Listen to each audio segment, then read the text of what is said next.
नमस्ते बच्चों। आज हम अपनी हिंदी विषय की तासिका में शुद्ध लेखन के बारे में कुछ जानकारी लेने वाले हैं। इसका यह कारण है कि जब उत्तर पुस्तकें जांचते हैं, उत्तर पुस्तकें मतलब आपके जो आंसर पेपर हैं उन्हें हम चेक करते हैं, जांचते हैं, उस समय पाठशाला में ऐसा देखा गया है कि ये जो छात्रगण है मतलब आप हो, स्टूडेंट्स हैं, वे वर्तनी में मात्राओं की गलतियाँ बहुत करते हैं। वर्तनी मतलब आपकी जो स्पेलिंग होती है उसमें बहुत सारे मिस्टेक्स होते हैं, जिससे आपको परीक्षा में कम अंक प्राप्त होते हैं।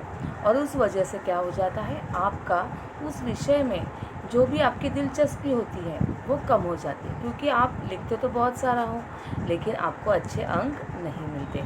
इसका कारण क्या होता है, क्योंकि आपकी वर्तनी में बहुत सारी अशुद्धि होती है, आपके बहुत सारे स्पेलिंग मिस्टेक होते हैं और इस वजह से आपका हिंदी का ज्ञान अधूरा रह जाता है। मात्राओं को सही तरीके से न लिखने पर अर्थ में भी अंतर पड़ जाता है, क्योंकि आप लिखना कुछ और चाहते हो और आपने जो वर्तनी में गलती की होती है, स्पेलिंग मिस्टेक की होती है, उस वजह से उसका अर्थ कुछ और ही, जो आपके शिक्षक होते हैं उनको अर्थ कुछ और ही समझ में आता है और उस वजह से आपके अंक काट दिए जाते हैं। और इसीलिए आपके सही मार्गदर्शन के लिए अशुद्ध और शुद्ध वर्तनी की तालिका आपको हम दे रहे हैं, जिसका आप अभ्यास करके आपकी जो हिंदी के रूप है वो सही तरीके से लिख सकेंगे। यहाँ पे मैंने आपको अलग अलग तालिका मतलब टेबल्स दिए हैं कि जिसमें अशुद्ध शब्द और उनका शुद्ध रूप भी दिया गया है। उसके लिए मैंने आपको कुछ वाक्य भी दिए हैं जो आप सही ढंग से लिख पाएंगे। तो चलो देखते हैं ये तालिका क्या है। छात्रों को व्याकरण का ज्ञान न होने के कारण या असावधानी के कारण छात्र अधिकतर अशुद्ध वाक्यों का प्रयोग करते हैं, इसलिए यहाँ कुछ अशुद्ध वाक्य और उनके शुद्ध रूप भी दिए जा रहे हैं। पहले तो हम जो तालिका देखेंगे, तालिका मतलब आपका जो टेबल होगा उसमें अशुद्ध शब्द लिखे होंगे और उनके शुद्ध रूप आपको दिए होंगे। बच्चों, आप सामने देख सकते हो कि आपको दो कॉलम दिख रहे हैं कि एक में अशुद्ध शब्द है और उनको सही ढंग से दूसरे कॉलम में लिखा गया है। बहुत बार हम बोलते समय, लिखते समय क्यों ऐसा बोलते हैं या लिखते हैं, उसे हमें क्यों ऐसे लिखना होता है। पीछे ऐसा न लिखते हुए हम पीछे मतलब उसका दीर्घ पी की जो मात्रा है वो हम दीर्घ लिखेंगे, मतलब जो दूसरी मात्रा होती है, और ह्रस्व मतलब जो पहली मात्रा होती है। तो हमें हमेशा पी के लिए दूसरी मात्रा का इस्तेमाल करना होता है। उसके बाद जो शब्द लिखा है वो है हमरा, तो हमें हमरा न लिखते हुए हमारा ऐसे लिखना है। आगे का शब्द है रास्ता। अभी रास्ता ये शब्द तो मराठी में यूज़ किया जाता है, लेकिन हम हिंदी में क्या बोलेंगे, उसे रास्ता। उसके बाद का शब्द है बहुत, तो बहुत ये गलत शब्द होता है, अशुद्ध लेखन होता है, उसे हमें लिखना होता है बहुत। आगे की तालिका आप देख रहे हो, उसमें लिखा हुआ है मज़ा, तो मुझे बहुत मज़ा आया, तो ये गलत शब्द है, हमें यहाँ पे लिखना होता है मज़ा। ठीक है, आगे का शब्द देखिए। आगे का हमने शब्द लिखा है जहाँ, यहाँ पर हमें जहाँ न बोलते हुए जहाँ, यहाँ पे हाँ के ऊपर आपको चंद्र बिंदु लिखना होता है। चंद्र बिंदु लिखने से वहाँ पे उसका जो उच्चारण होता है वो थोड़ा अलग हो जाता है। जहाँ और जहाँ ऐसे हमें यहाँ पे जहाँ जो है वो शुद्ध शब्द है। आगे का आप शब्द देख रहे हो दूसरा, यहाँ पे हमें दूसरा न लिखते हुए मतलब द के लिए हमने पहली ऊ की मात्रा दी है, उसे ह्रस्व मात्रा कहते हैं, तो वो न लिखते हुए हम दूसरा ऐसे लिखेंगे, दीर्घ ऊ की मात्रा लगाएंगे द को, जिससे हमारा शब्द शुद्ध हो जाए। आगे का शब्द हम देखेंगे तुमेरा।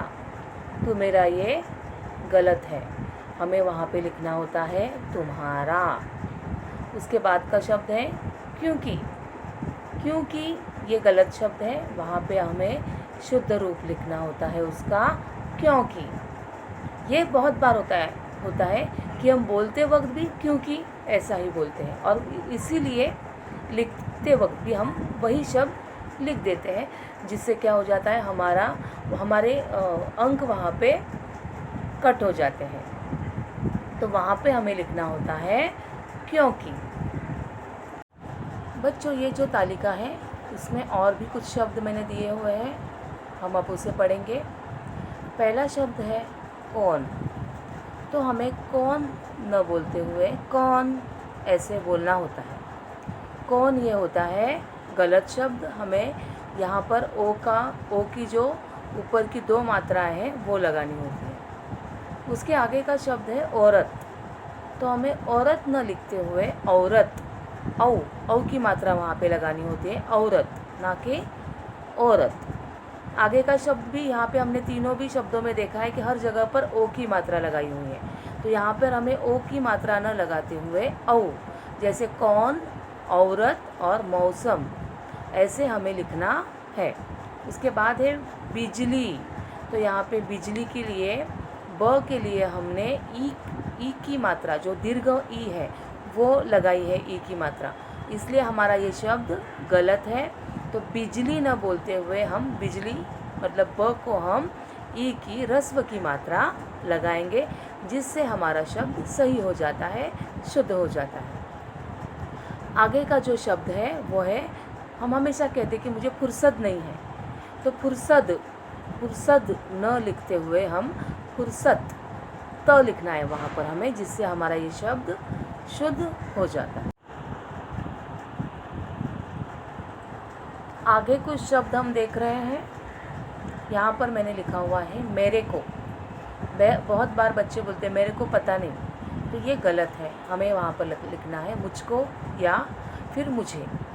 मेरे को ये बहुत ही सुनने में भी बहुत गलत लगता है, अशुद्ध ऐसा ये शब्द होता है, तो वहाँ हमें इस्तेमाल करना है मुझको, या फिर आप मुझे भी बोल सकते हो।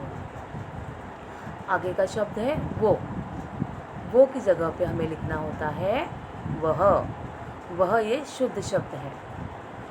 आगे का शब्द है तेरे को ऐसा न लिखते हुए हमें तुमको या फिर तुझे ऐसा लिखना है, या फिर ऐसा ही बोलना है।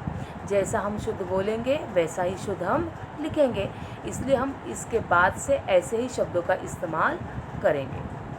आगे का शब्द मैंने दिया हुआ है आपको मुझे ये गलत शब्द है, उसकी जगह पर हमें लिखना होता है मुझे। तो ये हो गया शुद्ध शब्द। तेरे को ये गलत है, बोलना भी गलत है, लिखना भी गलत है, तो हमें वहाँ पे लिखना होता है तुझको या फिर तुझे।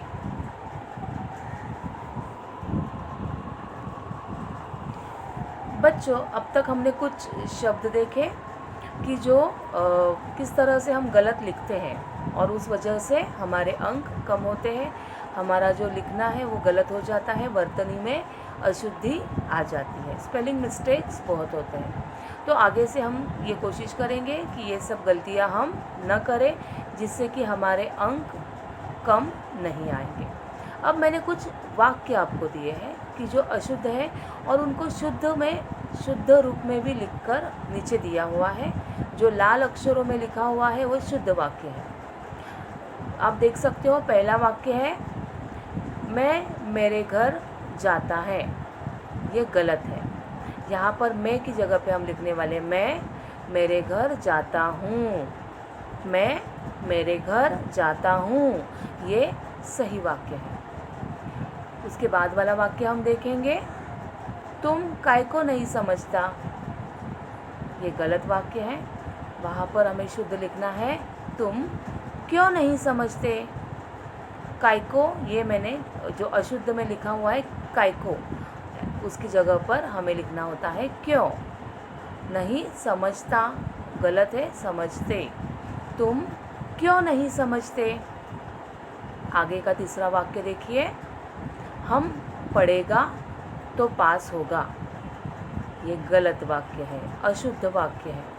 उसकी जगह पर हमें लिखना होता है हम पढ़ेंगे तो पास होंगे। आगे का वाक्य आप देखिए, मेरे साथ चलो। मेरे साथ ऐसा लिखा हुआ है साथ, ये गलत है। मेरे साथ चलो की जगह पर हमें शुद्ध रूप लिखना होता है मेरे साथ चलो। तो साथ लिखने से हमारा ये वाक्य क्या हो जाता है, शुद्ध हो जाता है। आगे हम कुछ वाक्य देखेंगे, कुछ और वाक्य देखेंगे। हम तुम्हारा काम करेगा, गलत वाक्य है, अशुद्ध वाक्य है। उसकी जगह पर हमें लिखना होता है हम तुम्हारा काम करेंगे। हम तुम्हारा काम करेंगे, ये शुद्ध वाक्य है। छठा वाक्य हम देखेंगे, तुम उधर ठीक ठीक होगा। तुम उधर ठीक ठीक होगा। यहाँ पर हमें लिखना है तुम वहाँ ठीक होंगे। तुम वहाँ ठीक होंगे। आगे का जो वाक्य है सातवां, उन्हीं की किताब मेरे पास नहीं।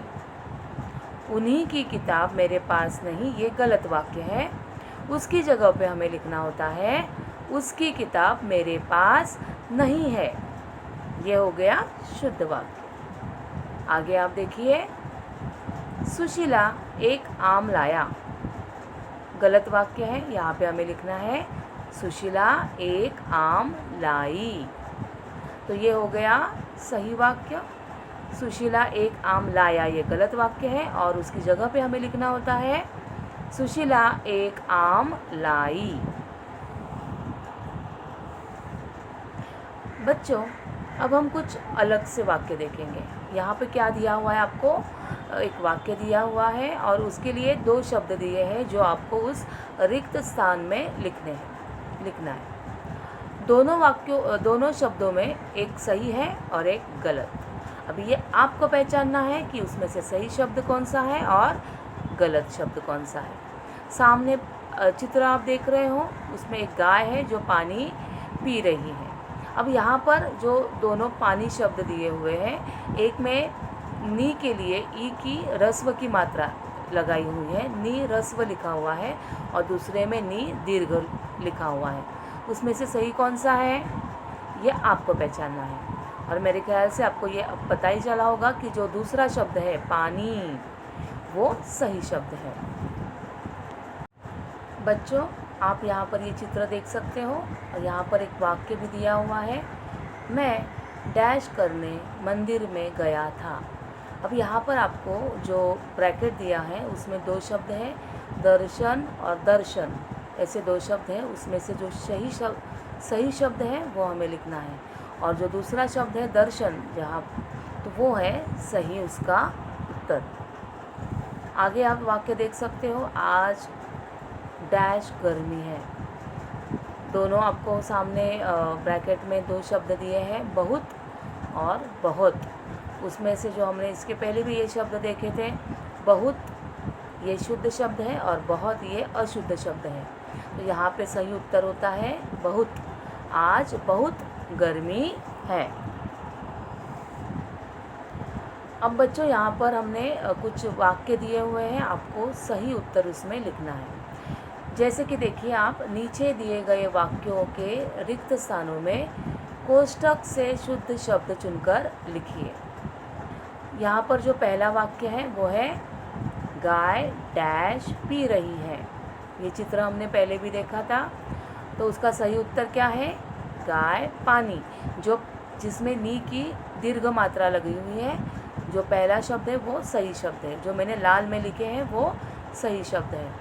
दूसरा वाक्य है डैश देश की रक्षा करते हैं। अब वहाँ पर दो शब्द दिए हैं, सैनिक और दूसरा है सैनिक। तो उसमें से जो दूसरा है सैनिक, वो सही शब्द है। आज डैश गर्मी है, ब्रैकेट में दिया है बहुत और दूसरा शब्द दिया है बहुत। यहाँ पर बहुत सही शब्द है। आगे है डैश ही वह चोर था। यहाँ पर दो शब्द दिए हैं ब्रैकेट में। एक पहला वाला है अशुद्ध लिखा हुआ है, निश्चय, निश्चय, और दूसरा है निश्चय। तो जो निश्चय लिखा हुआ है वो सही शब्द है। तो बच्चों यहाँ पर हमने देखा कि निश्चय ही वह चोर था, ये सही वाक्य है। जो दूसरा वाला जो लाल में मैंने लिखा है वही निश्चय शब्द हम यहाँ पर लिखने जा रहे हैं। दूसरा आगे का वाक्य है, मैं डैश करने मंदिर गया। तो यहाँ पर क्या आएगा, मैं दर्शन करने मंदिर गया। जो लाल में मैंने लिखा है दर्शन, ना कि दर्शन। दर्शन ये गलत शब्द है, अशुद्ध शब्द है, वहाँ पर हमें लिखना है दर्शन। तो बच्चों इस तरह से आप शुद्ध शब्दों का इस्तेमाल करके अपने वाक्य को अच्छी तरह से लिख पाओगे। आगे मैंने आपको एक तालिका दी है, एक टेबल दिया है जिसमें अशुद्ध शब्द और शुद्ध शब्द दिए गए हैं।